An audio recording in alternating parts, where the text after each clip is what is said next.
Assalamualaikum warahmatullahi wabarakatuh. Baik anak-anakku kelas 9 semuanya yang Bapak sayangi, kita berjumpa kembali di mata pelajaran TIK.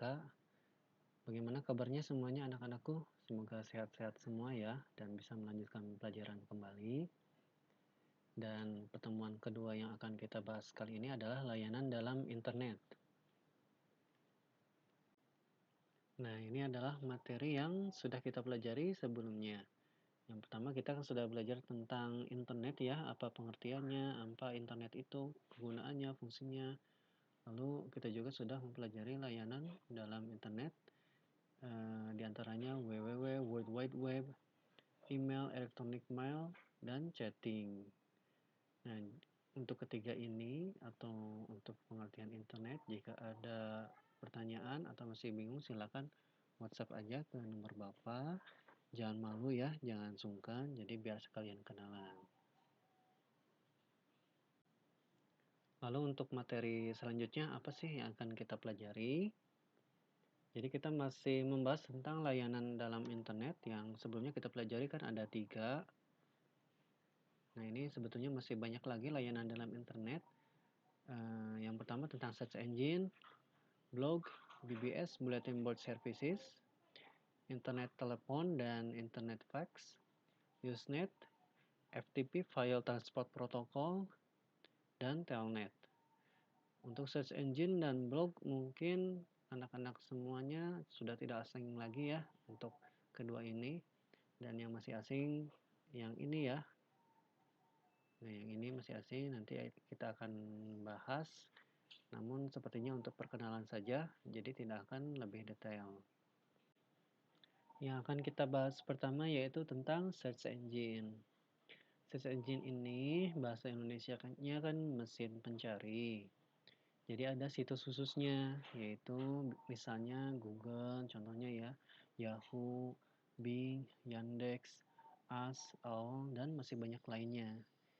Yang anak-anak semua sering pakai ini Google kan ya. Nah sebetulnya masih ada nih mesin pencari Bing, Yahoo, Yandex. Nanti anak-anak boleh coba ya satu persatu. Lalu ada juga yang di dalam webnya, misalkan anak-anak punya website. Di dalam website-nya itu misalkan alamatnya adinda smp2talegong.com misalkan. Jadi di dalam websitenya itu ada dipasang search engine-nya juga. Tujuannya yaitu jika ada pengunjung ke website adinda.com itu ya, nanti tinggal diketikkan aja, tinggal dicari aja. Misalkan tapi yang dicarinya itu adalah konten yang ada di web Adinda itu ya. Dan fungsinya ini jelas untuk mencari informasi yang dibutuhkan. Untuk mencari informasi ini harus menggunakan kata kunci pencarian. Lalu informasinya juga apa yang bisa dicari, di antaranya kan alamat situs web, alamat blog, lalu tentang berita, tentang data ya, tentang gambar, foto, video. Anak-anak mungkin semuanya sudah biasa kan ya untuk memakai Google ini mencari gambar, mencari foto, mencari data, mencari berita, bahkan mengerjakan tugas kan bisa di searching ke Google ini ya. Nah ini contoh search engine Google, AltaVista, Yahoo, Bing, dan lain-lain. Pembahasan kedua tentang blog. Di sini tertulis blog atau weblog adalah sebuah website atau jurnal online yang berisi informasi berbentuk tulisan yang dimuat sebagai posting pada sebuah halaman web. Jadi teman-teman bisa membuat website lewat blog ini dan biasanya yang diposting ini berbentuk tulisan. Ada juga yang berbentuk gambar, cuman seringnya itu berbentuk tulisan ya. Bentuk gambar, bentuk video, bentuk file, dan yang lain-lain itu jarang. Tapi anak-anak jika ingin membuat blog yang ada videonya, ada file artikelnya itu silahkan, itu bisa ya. Cuman yang lebih sering itu adalah tulisan. Jadi fungsi blog ini untuk berbagi informasi. Misalkan anak-anak mempunyai informasi cara membuat apa gitu kan. Nah, itu bisa diposting di blog ini. Bisa juga untuk berjualan produk. Misalkan di blog ini ditempel gambar, lalu dicantumkan nama barangnya, harganya, spesifikasi barangnya, lalu bisa juga dipakai untuk catatan harian. Sama kan ya, jadi muat informasinya itu berbentuk tulisan. Nah, ini contoh web yang menyediakan blog. Jadi anak-anak kalau ingin membuat blog bisa memakai Blogger, Blogspot, WordPress, dan masih banyak yang lainnya.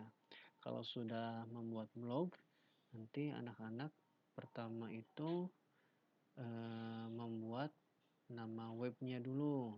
Misalkan siswa SMP 2 Talegong.blogspot.com, dan di dalamnya juga nanti disediakan untuk membuat artikelnya, jadi ada form khususnya, nanti judulnya apa, lalu isinya apa, kalau misalkan tempel gambar juga bisa, nanti tinggal diposting aja, nanti bisa diakses di internet ya.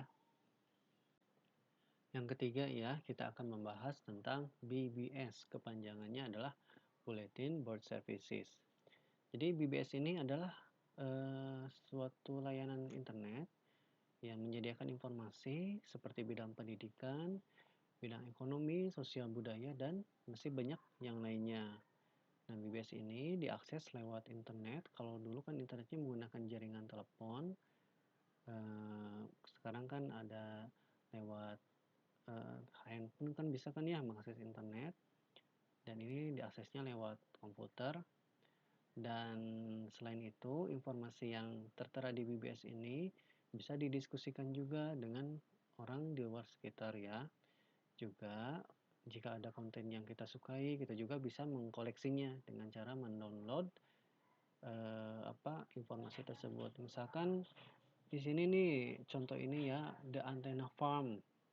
Ini bisa diklik, nanti muncul kan artikel tentang The Antenna Farm gitu kan. Nah, itu ada tulisan-tulisannya bisa kita peroleh, dibaca. Nanti ada pembahasannya, komentarnya di bawahnya. Seperti itu ya tentang BBS. Baik, yang berikutnya tentang Usenet. Di sini sebutkan Usenet ini layanan BBS berbasis pesan namun sangat besar.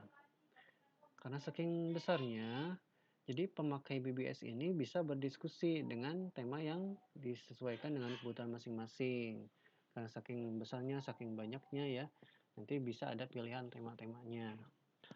Lalu di dalam judulnya juga, misalkan judul artikel tentang apa, informasi apa, bisa dilakukan diskusi ya, dan bisa dibuat menjadi beberapa grup berita. Grup berita ini jadi membuat grup dan mendiskusikan tentang berita tersebut ya, dengan anggota grupnya itu ya banyak ya, lintas dunia. Lalu siapapun juga kan ini bisa membaca, memberikan komentar, memberikan informasi di pengguna newsgroup itu. Jadi Usenet ini cakupannya lebih luas ya daripada BBS yang tadi itu. Yang berikutnya yaitu kita akan membahas tentang FTP, Telnet, internet teleponi, dan internet fax. Kita tidak akan terlalu detail ya, cuman perkenalan aja. Untuk FTP ini kepanjangannya File Transport Protocol. Dari namanya aja kan ini bisa diketahui file yang ditransport atau ditransferkan, tapi ada protokolnya. Nah, transfer file ini antar komputer lewat jaringan internet. File yang dikirim bisa berupa dokumen, gambar, musik, dan masih banyak yang lainnya. Lalu ada juga tentang telnet. Nah, telnet ini jadi aktivitas untuk melakukan dialing ke komputer atau server lain. Tujuannya untuk mengendalikan komputer lebih dari sekedar transfer file. Jadi kan kalau tadi FTP itu kan mentransfer file, kalau telnet ini dia lebih lebih maju lagi ya, maksudnya jadi kendalinya itu lebih lagi selain bisa transfer file, tujuannya juga bisa mengendalikan komputer atau server. Jadi pakai telnet ini ya, dan jelas harus menggunakan jaringan internet. Dan yang ini, yang internet teleponi dan internet fax ini, jadi melakukan panggilan telepon dan mengirimkan fax lewat internet. Untuk telepon ini kan tidak hanya lewat handphone dan lewat telepon biasa kan ya, yang dipencet-pencet itu tombolnya. Jadi lewat internet juga bisa melakukan telepon. Contohnya yang sering digunakan kan WhatsApp voice call. Jadi melakukan telepon lewat WhatsApp. Nah, ini fax juga bisa dikirim lewat internet. Kalau dulu masih banyak ya yang fax ini lewat internet. Kalau sekarang kan dokumen cukup di-scan dan bisa ditransferkan lewat email.